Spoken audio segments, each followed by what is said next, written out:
100 gig, good for 14 days. So, bahala na kayo kung ilan gusto nyo mag-connect. Basta i-consume nyo lang yung 100 gig for 14 days. Very important tip kung gusto nyo makatipid sa mobile data when going here sa Singapore.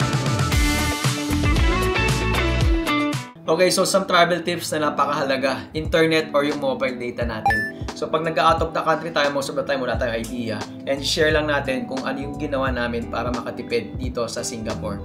So, first off, ang ginamit namin is yung Big Sky Travel Wi-Fi. Pinurchase namin to sa Terminal 3. We paid for this around 2,900 or almost 3K. Good for 6 days yan. Actually, 5 days siya and yung 1 day is for free.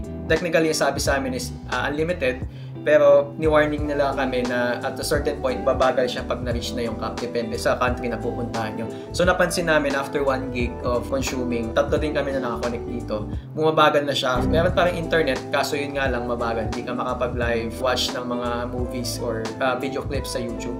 So ito yung Big Sky. Again, 2,900. Good for 6 days yan dito sa Singapore. So kanina habang nag-aantay ako sa Bugis, nakaupo ako doon sa 7-Eleven, napansin ko itong Singtel SIM card, nakalagay doon is 100 gig, good for 14 days. For foreigner siya.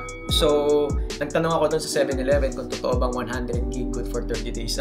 True enough, sabi nung seller, totoo nga daw para sa mga tourist ito. So, pinurchase natin siya for $12 lang. Again, $12, good for 100 gig. So, bahala na kayo kung ilan gusto nyo mag-connect. Basta i-consume nyo lang yung 100 gig for 14 days. So, just to make sure, pumunta rin ako sa Singtel and para matulungan nila tayo, i-register yung SIM card dito sa ating phone. Kung wala namang malapit na Singtel sa inyo, meron din siyang self-service na binigay si 7-Eleven. Ito.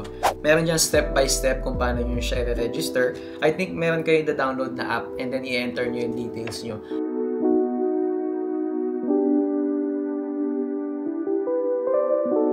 So, upon registration, kailangan nyo ng passport kasi hihingi nyo yung details nyo. I think just to prove na talagang foreigner kayo dito sa Singapore. Anyhow, ano nangyari kanina is pumunta ako sa Singtel and then in-assist nila ako i-register itong SIM card dito sa aking phone. Actually, wala naman silang dinownload na app dito sa phone ko. Meron lang silang in-enter dun sa computer. Baka yung details ko kasi hiningi din nila yung password. And then, at the same time, kinuha din nila itong registration number na kasama sa SIM card. Yan. So, niregister na nila lahat. And then, pagdating dito sa hotel, in-insert na lang natin yung SIM card dito sa phone. Ang warning din sa akin ng Singtel sa kanong 7-Eleven vendors, kailangan yung phone nyo is open line para magamit itong SIM card ng Singapore or yung Singtel SIM card. And just to make sure, tinanggal ko din itong smart SIM card ko. Para pag in-on ko yung mobile data, siguradong hindi magagamit yung sa smart. So, Singtel SIM card na nakalagay dito. And after a while, gumana na kagad yung mobile data niya.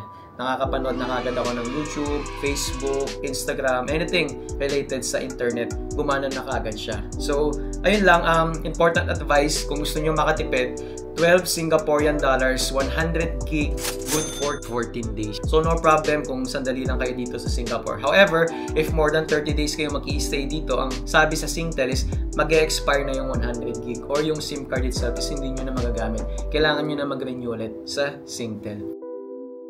So, just an additional tip before I let you go. Avoid buying the Singtel tourist SIM card here sa airport. When we were on our way home, I noticed itong Singtel stall sa Terminal 1. And obviously, markup na siya to 50 SGD. And 100 GB is only good for 7 days. So, just an additional tip as you might be tempted to buy immediately when you arrive at the airport.